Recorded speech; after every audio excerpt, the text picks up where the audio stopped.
Tajuk buku yang saya baca ialah Biografi Muhammad bin Abdullah. Bilangan muka surat buku ini ialah 1 hingga 480 muka surat. Penulisnya Zulkifli Muhammad Yusuf dan Nur Naimah Abdul Rahman. Nabi Muhammad ialah utusan Allah yang dihantar untuk menyebarkan agama Islam kepada seluruh umat manusia. Pada masa itu juga, ramai yang menyembah berhala, terutamanya orang Quraisy penduduk Mekah. Nabi Muhammad selalu menyuruh mereka agar memeluk agama Islam, tetapi mereka memaki hamun Nabi Muhammad. Nabi Muhammad melalui banyak cabaran dan tentangan daripada orang Quraisy.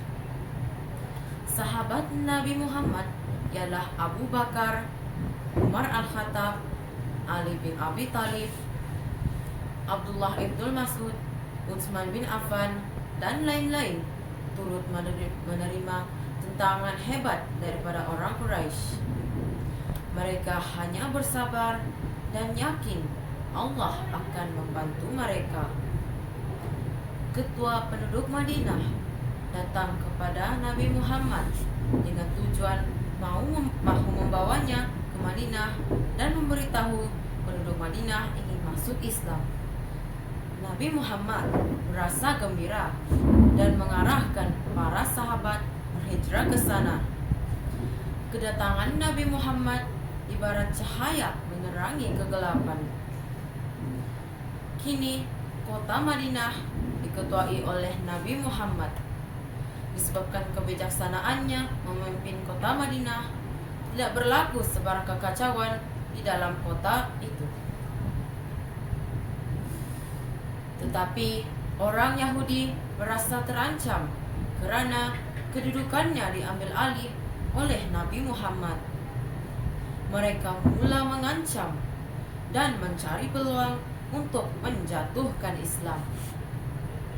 Nabi Muhammad pernah menyertai beberapa peperangan seperti Perang Badar, Perang Uhud, Perang Khandaq, dan lain-lain.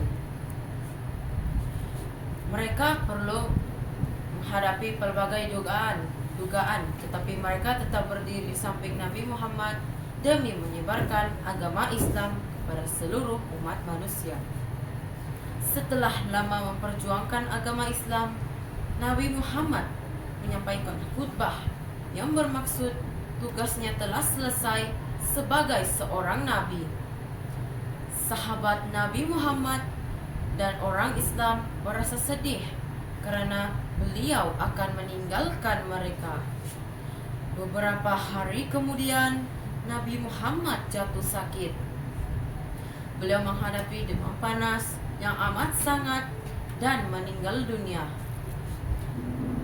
Pemergiannya menyebabkan seluruh kota Madinah diselubungi kesedihan.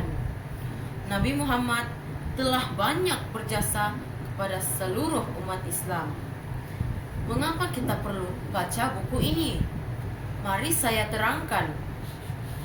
Kita perlu membaca buku ini kerana ada sesetengah orang lain tidak mengetahui mengenai kisah Nabi Muhammad.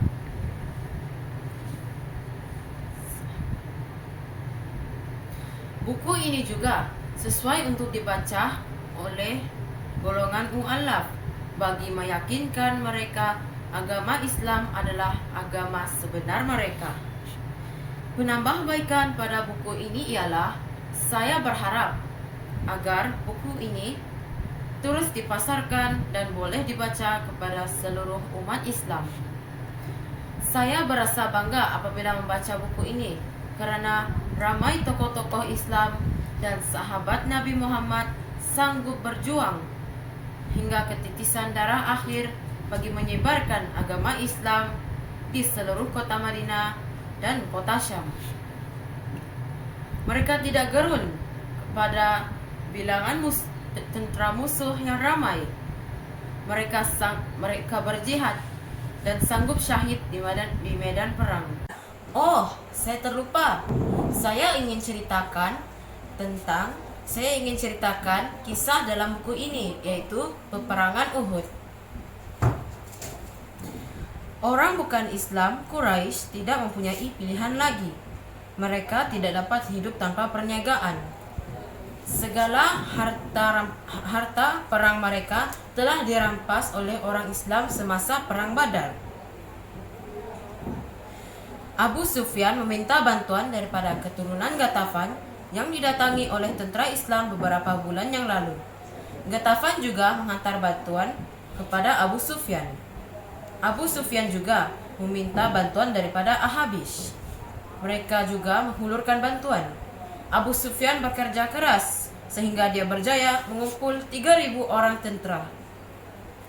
Dalam masa tidak sampai setahun daripada kekalahan tentera bukan Islam di Badarnya seramai 1.000 orang, kini Abu Sufyan berjaya mengumpul 3.000 orang tentera dengan bantuan keturunan Ghatafan dan suku Ahabish. Tentera ini mulai bergerak ke Madinah. Berita pergerakan tentera ini telah sampai kepada pengetahuan Nabi Muhammad. Beliau melakukan perbincangan dengan para sahabat anggota Majlis Syura. Ada di kalangan sahabat yang mencadangkan tentera Islam keluar menentang bukan Islam di luar Madinah. Antara yang memberi pandangan ini adalah Hamzah dan Anas bin Nar. Muhammad memberitahu beliau ada bermimpi. Para sahabat bertanya apakah mimpi beliau. Muhammad berkata, aku melihat seekor lembu disembelih dan aku melihat pedangku serpi dan aku melihat aku masuk ke dalam satu perisai yang kuat. Para sahabat bertanya tafsiran mimpi Muhammad ini. Muhammad berkata, adapun lembu yang disembelih itu aku ditafsirkan akan berlaku kematian di kalangan sahabat-sahabatku. Serpihan pada pedang aku itu petanda akan ada sesuatu yang menimpa keluargaku. Adapun perisai yang kuat itu adalah Madinah. Jadi aku berpandangan kita tunggu tentera Abu Sufyan di Madinah. Muhammad pulang ke rumah bersiap dengan pakaian perang. Muhammad memakai 2 lapis baju besi dan perisai di kepala. Muhammad merasakan pertempuran kali ini sengit, jadi beliau bersedia menghadapi pertempuran ini. Muhammad dan para sahabat terus membuat persiapan berhadapan dengan tentera Abu Sufyan.